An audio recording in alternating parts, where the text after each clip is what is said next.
Welcome to today's topic on considerations for developing cybersecurity awareness training. Human error has always been a leading cause of cybersecurity breaches.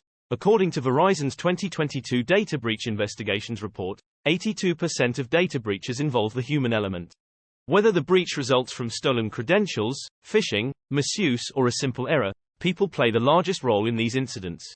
Therefore, it is important to implement effective cybersecurity awareness training to help employees understand proper cyber hygiene, recognize the security risk factors associated with their actions, and identify cybersecurity incidents they may encounter in their work. Regular, ongoing cybersecurity awareness training is important, but the best time to start is during the new employee onboarding process. This sets the correct expectations in terms of do's and don'ts before a new employee has access to the enterprise's information assets or data. There are many considerations when developing a comprehensive cybersecurity awareness training program for employees. Ideally, program developers should ask the following 7 questions. 1. What are the employee's access rights? 2. What constraints and practices must an employee agree to before gaining access to the enterprise's information assets or data? 3. Of what legislative, regulatory, and contractual security obligations should an employee be aware? 4. What are the potential threats faced by the enterprise and the appropriate response in the event of a cybersecurity incident? 5. How will the effectiveness of cybersecurity awareness training be measured? 6. How frequently should cybersecurity awareness training be conducted?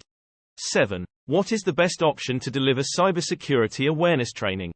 First consideration: access rights. Depending on employees' roles and responsibilities, different access rights are required. For example, system administrators need privileged accounts to carry out their job duties, whereas system users need only non-privileged accounts to access the system. Obviously, compromise of an employee with a privileged account has a bigger impact on the enterprise's information assets or data than compromise of an employee with a non-privileged account. Similarly, operations managers require physical access to the data center and the enterprise's physical assets to carry out their job duties, but they do not need logical access to the system. Therefore, operations managers do not require training on how to prevent cyber incidents related to logical access. Cybersecurity awareness training must be tailored to the access rights of employees. Second consideration: acceptable use policy.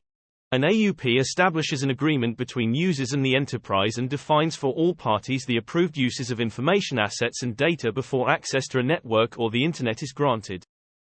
Some enterprises may require employees to sign AUPs as part of the employment contract. Hence, it is important to emphasize the rules included in the AUP during cybersecurity awareness training. Other policies, standards, and guidelines may be covered if they are relevant, for examples, password policy, clean desk policy, removable media policy. Third consideration: legislative, regulatory, and contractual security obligations. Legislation is a directive imposed by a government or governing body on an industry, a section of a community, or a country. An example is Singapore's Computer Misuse Act 1993. A regulation is a means of monitoring and enforcing legislation through specific rules developed by regulatory authorities. It can take various forms, such as an industry-specific regulation or one that is much broader in scope. One example is the EU General Data Protection Regulation, GDPR. A contractual security obligation is an agreement between two or more entities that has specific terms.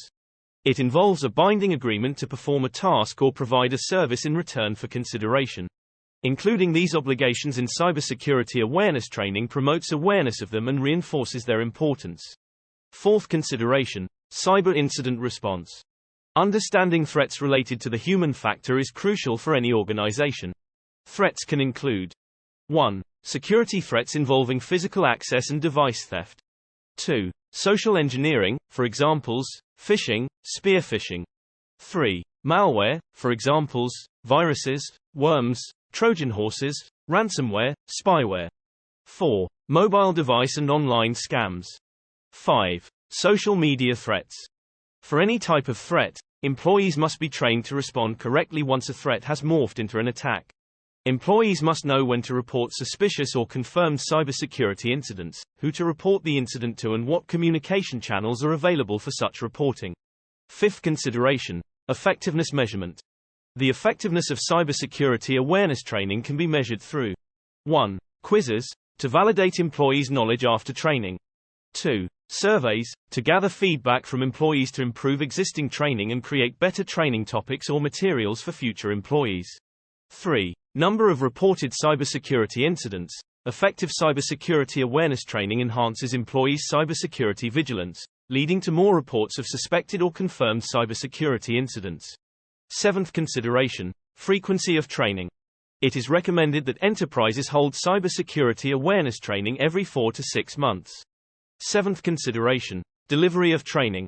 An enterprise may consider using classroom-based, physical, virtual, or mixture of both, training, or using a learning management system, LMS, to automate the delivery and tracking of cybersecurity awareness training. There are many online LMS providers such as Absorb LMS, SAP Litmos, etc., and they provide useful tools for building or creating online courses, quizzes or survey. After the online courses had been created, enterprise could use the LMS to organize and distribute the online courses to its employees as needed. The LMS could also provide monitoring of the training progress, view analytics, or allow employees to provide feedback in order for the enterprise to recalibrate their learning program for maximum impact. While online learning provides more flexibility to the trainee's schedule, classroom learning usually provides more interaction or engagement between the trainer and trainees. Depending on the nature or size of the enterprise, ease of delivery and cost are also key considerations for the type of delivery method used. Conclusion. Conducting cybersecurity awareness training for new employees is only part of the equation. A comprehensive cybersecurity awareness program should be established and implemented to educate every person, including external vendors and their personnel, who uses, operates and manages the enterprise's assets or data. The purposes of the cybersecurity awareness program should be clearly defined, and the program's effectiveness should be measured at regular intervals, for example, annually. The cybersecurity awareness program should also be reviewed at regular intervals to ensure that it remains current and relevant in the dynamic landscape of cybersecurity. In the end, the aim is to positively shape individual behavior and enhance the security culture of the enterprise by reducing or minimizing the threat of cyber attacks related to the human element.